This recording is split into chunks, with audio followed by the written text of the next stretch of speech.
Mesdames, Messieurs, amis internautes, bonjour. On ne le dira jamais assez, la crise de la Covid a fortement impacté les PME en Afrique et particulièrement en Côte d'Ivoire. Comment ces entreprises ont réussi à se maintenir? Quelles sont les perspectives de l'après-Covid? Pour en parler, nous recevons pour vous Dr Moussa Elias Diomandé, président du groupement des acteurs fédération et assimilés PME. Bonjour, président.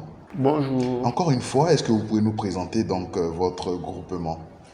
Bon, je tiens à vous dire merci pour l'occasion que vous nous donnez de parler des PME et également de parler de l'économie ivoirienne. Alors, je suis donc docteur Diomandé Moussa, entrepreneur moi-même. J'interviens dans plusieurs domaines, le catering, les services aux collectivités, mais également dans tout ce qui concerne l'agriculture et les services aussi. Alors, je dois dire que le groupement des acteurs, fédérations et assimilés de PME regroupe l'essentiel des acteurs des PME de Côte d'Ivoire. Et nous sommes organisés en filières. Vous avez toutes les filières parce que nous pensons que pour développer une politique qui crée du sens, crée de la valeur, pour les PME, il faut être en filière. Il faut éviter d'avoir des PME qui sont associées de façon disparate où il n'y a pas de complémentarité dans ce qu'ils font. Justement, en tant que président donc, de ce groupement, est-ce qu'aujourd'hui, on peut évaluer l'impact de la crise de la Covid-19 sur les PME ivoiriennes? Alors oui, on peut de façon empirique. Je pense qu'il y a des études qui ont été réalisées dans ce sens, qui ont montré de façon quantitative ou qualitative l'impact de la pandémie sur les petites et moyennes entreprises. Il y a beaucoup d'études qui se sont exprimées à ce sujet. Mais ce que je voulais dire par rapport à la réalité ivoirienne, il faut faire très attention. Il y a deux éléments qu'il faut voir. L'économie ivoirienne, dans sa structuration, nous avons une économie de rente. Cette économie de rente est basée sur le café, le cacao, le coton, l'anacarde, le palmier à huile. Je ne pense pas, à mon sens, que la pandémie ait agi réellement sur les économies de rente, d'autant plus que le ministre de l'économie et des finances l'a dit, que nos produits et les matières premières sortent. À ce niveau, je pense que la pandémie n'a pas eu réellement d'impact sur les produits de rente, puisque le café, le cacao, le port d'Abidjan a continué à fonctionner, ce qui est une excellente chose.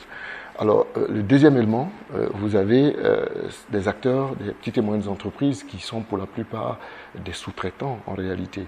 Alors, ces petites et moyennes entreprises, du fait de certaines mesures que nous avons vécues, telles que le couvre-feu, la fermeture des bars, la fermeture des bars, des hôtels, des cinémas, des structures de divertissement, et puis le secteur du tourisme et de l'hôtellerie, on peut dire que la pandémie a eu un impact réel sur les petites et moyennes entreprises. Parce que ce qu'il ne faut pas oublier, c'est que les PME fonctionnent en synergie, en réseau. Voilà, c'est de la sous-traitance.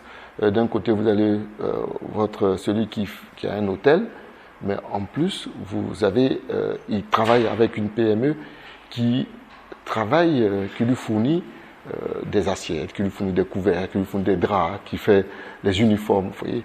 Et donc, quand la machine s'arrête, il y a des répercussions sur toutes les PME.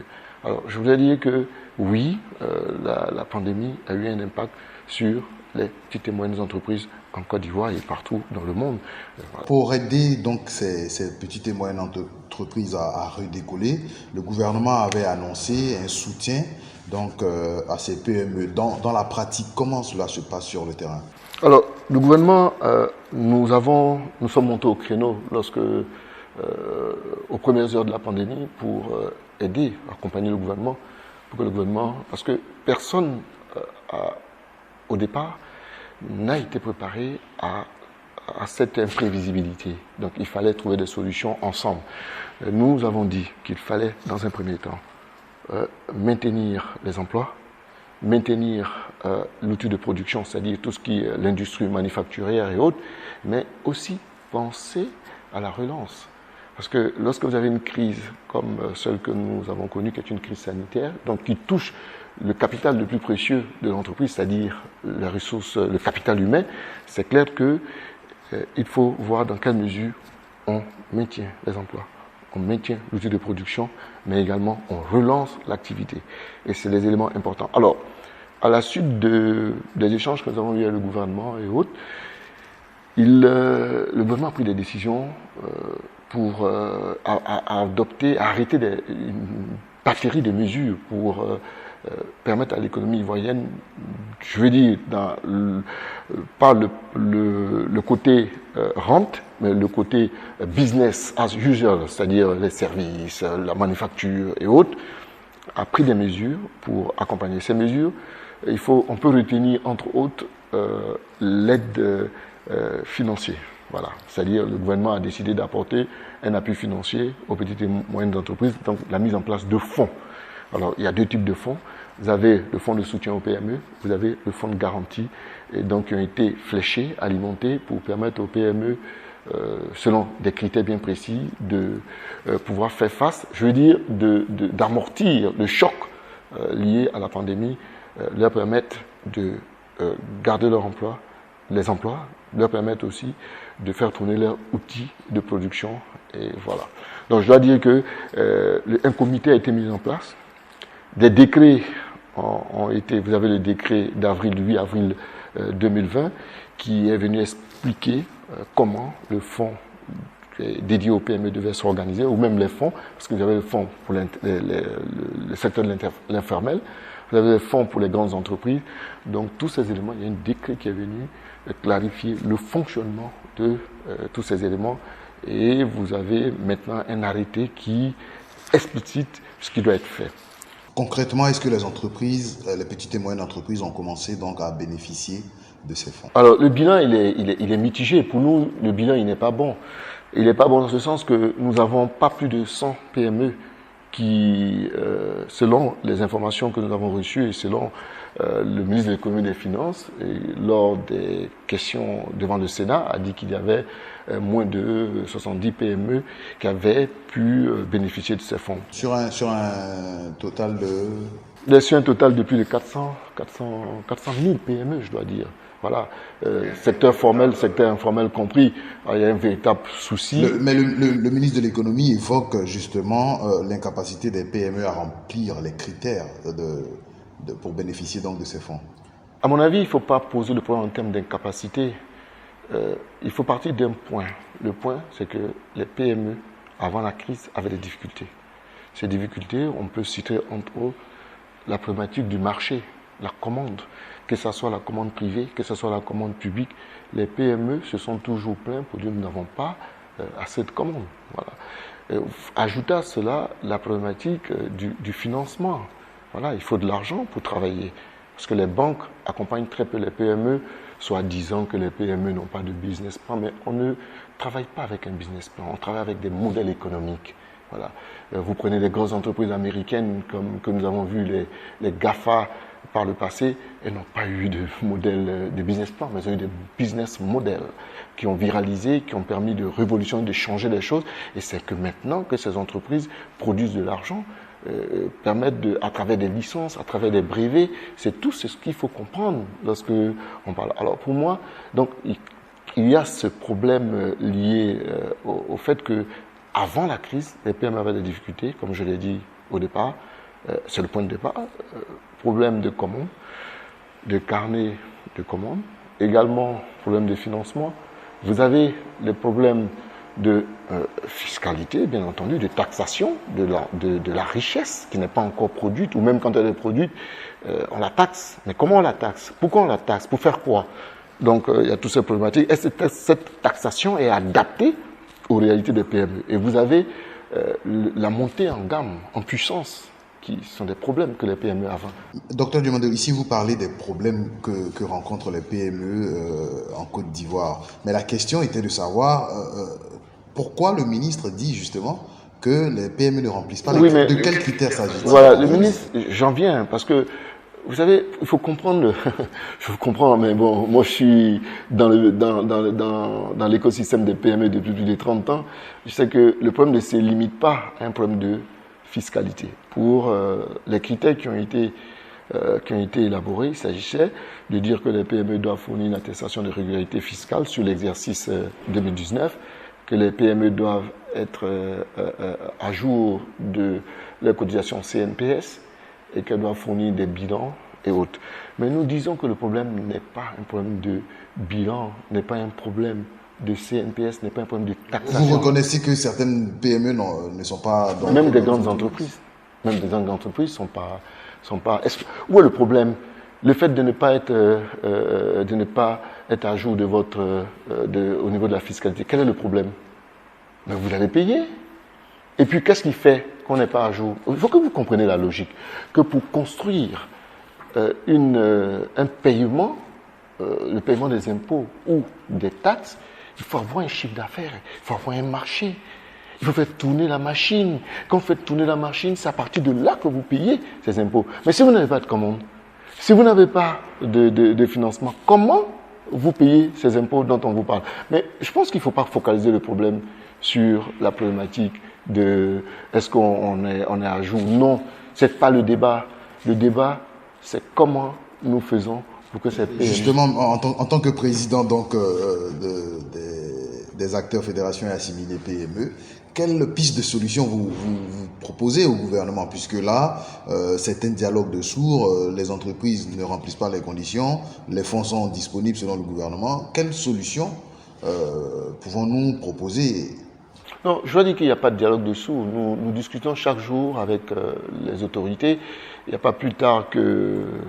Il y a de cela quelques jours, 48 heures, où les PME, dans le cadre du comité de gestion qui a été mis en place, ont échangé pour voir dans quelle mesure on pouvait se fixer des objectifs en termes de nombre de PME bénéficiant des fonds. Donc ça a été vu. Les critères comme la régularité fiscale ou le paiement de la CNPS sont des critères qui ne sont plus des critères éliminatoires. Donc tout le monde est éligible au fonds Covid PME. Tout le monde est éligible. Je demande aux PME de déposer leur dossier et c'est sûr que ces PME seront entendues.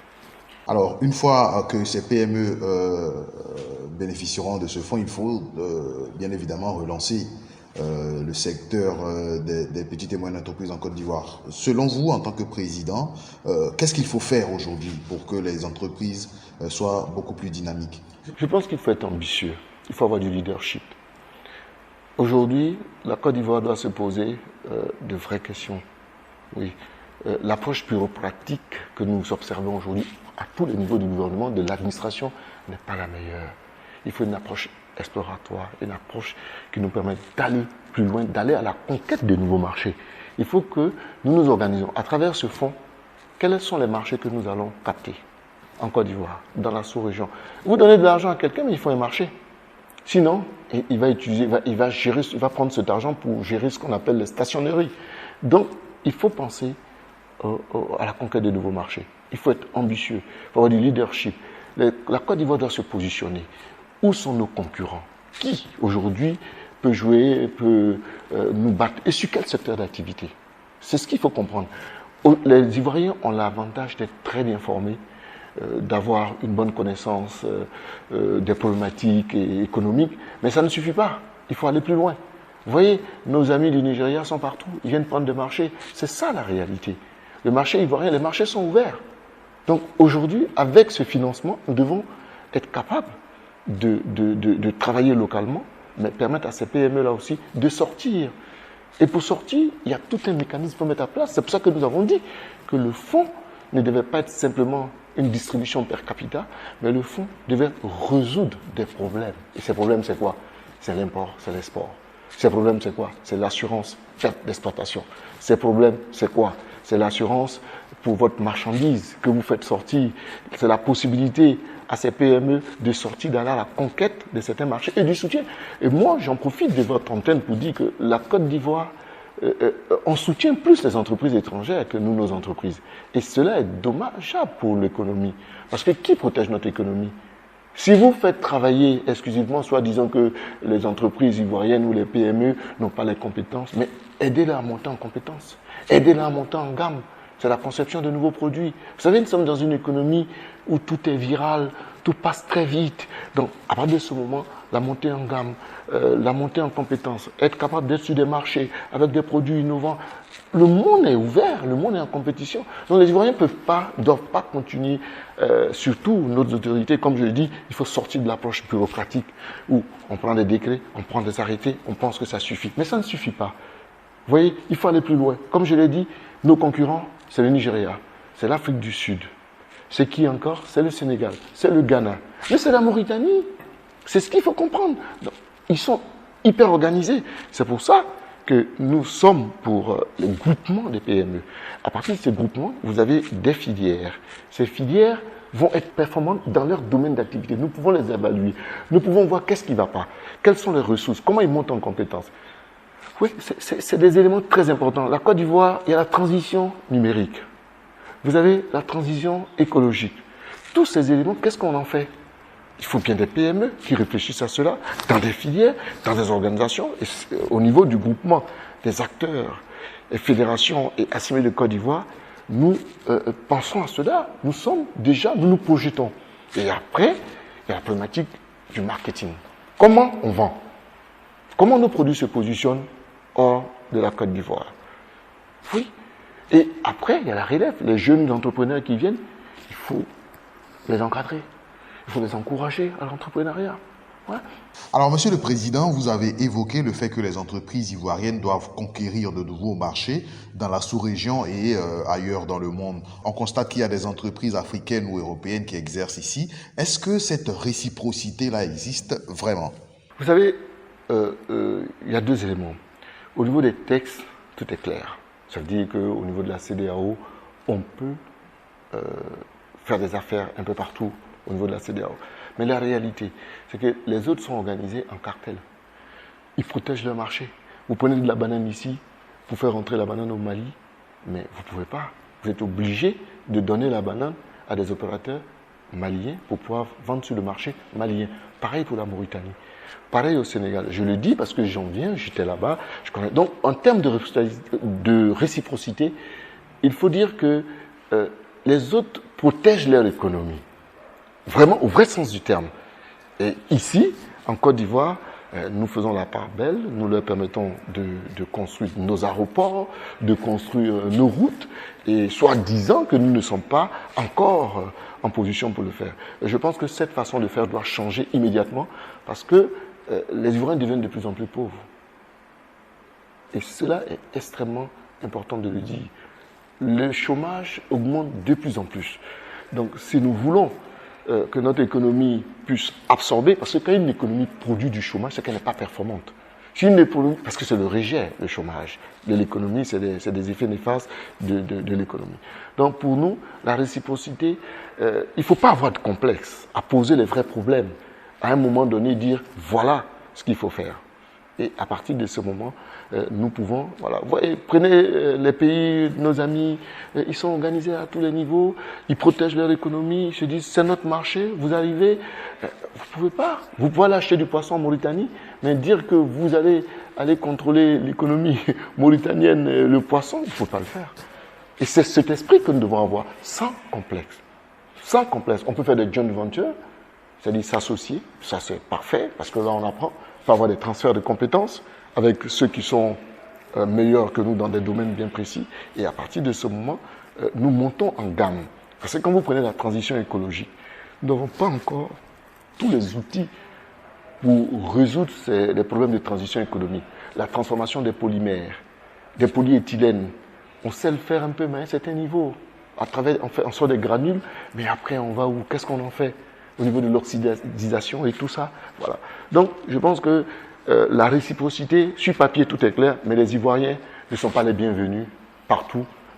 Sans le dire, non, on n'est pas les bienvenus, on nous met, même quand on vous dit, bon, allez-y, mais après, il faut mettre le pays où vous arrivez, il faut mettre quelqu'un à la tête, il faut qu'il dirige son entreprise. Donc, il nous faut, à travers les groupements, comme le GAFA PME, aller à la conquête des marchés, être fort.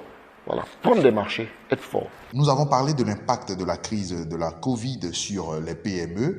Nous sommes à quelques jours de l'élection présidentielle en Côte d'Ivoire. Quelles sont les appréhensions des patrons de ces PME en ce moment? nous avons de grosses appréhensions parce que pour nous, l'impact du Covid ne sera pas ce qui...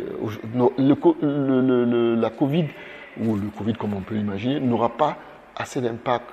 L'impact de la crise politique sera encore plus forte, elle sera dévastatrice pour les PME. Si on ne fait pas attention, cette crise-là que nous commençons à vivre, crise politique, avec des élections, chaque fois que nous avons des élections, nous sommes obligés d'arrêter l'économie. Aujourd'hui, on est dans l'incertitude, il y a destruction. Tous les marchés sont arrêtés, l'économie ne fonctionne plus. Il faut qu'on sorte de cette façon de faire pour dire aux politiciens que nous avons besoin de travailler. L'impact de la politique sera plus que l'impact de la pandémie du Covid. C'est tel que nous le vivons, parce que qui va investir dans ces conditions? Pour quel retour? Parce que quand il y a une crise, mais la justice ne fonctionne pas bien, ça veut dire que quand j'ai un contentieux, qui règle ce contentieux? Donc il faut que rapidement nous arrivions à trouver un équilibre pour que nous sortons de cette crise politique qui n'a pas de sens en réalité. Nous voulons travailler, mais tel que les choses se passent, nous ne travaillons pas, nous ne savons plus quoi faire, et cela est dommage. Et nous lançons un appel à nos autorités politiques, à ceux qui font de la politique pour dire, écoutez, à un moment donné, il va falloir peut-être nous donner le pouvoir pour qu'on vienne diriger la Côte d'Ivoire, pourquoi pas. Alors, docteur, qu'est-ce que vous souhaitez qu'on retienne de notre entretien de ce jour? Je pense que nous avons dit beaucoup de choses, mais ce qu'il faut comprendre, c'est que ceux qui font la richesse, c'est le secteur privé. Et cela est extrêmement important. Nous disons que le monde de demain, le monde d'aujourd'hui et le monde de demain ne sera plus ce que nous avons vécu il y a quelque temps. Il va falloir passer à une autre gamme. Donc je demande que les autorités sortent de cette approche non exploratoire pour permettre aux PME, au secteur privé de prendre des décisions, d'imaginer leur avenir comme ils l'entendent. Extrêmement important. Le deuxième élément que je voudrais qu'on saisisse, c'est que la pandémie de la Covid-19 a changé le monde complètement. C'est une opportunité. La Chine est repartie. Comment se fait-il que la Chine repart alors que la pandémie a commencé? Donc, il faut se poser les bonnes questions. Il faut gagner en leadership à partir de ce moment. Nous pouvons penser à créer des emplois. Parce que quand vous fournissez du savon dans les pays et que le savon sort régulièrement, mais vous faites tourner vos industries.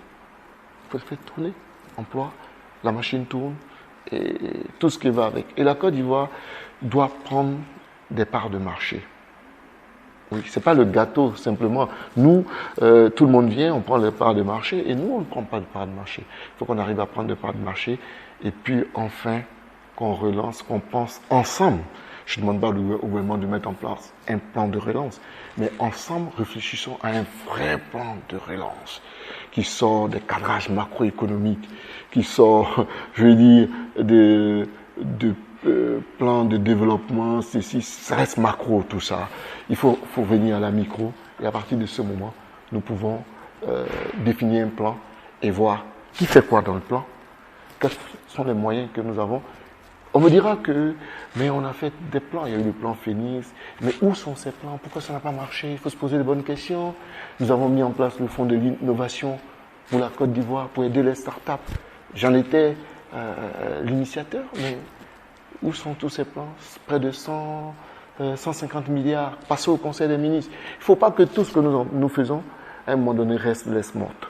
Il faut que nous passons réellement de l'approche théorique à l'approche pratique, pragmatique. Très bien. Mesdames, Messieurs, amis internautes, nous avons eu beaucoup de plaisir à recevoir pour vous Dr Moussa Elias Farakan Diomandé, président du groupement des acteurs Fédération et Assimilés PME. Avec lui, nous avons parlé des difficultés rencontrées par les PME face à la crise de la Covid, mais bien évidemment de l'après-Covid et du redémarrage de l'économie ivoirienne par ces PME. À bientôt.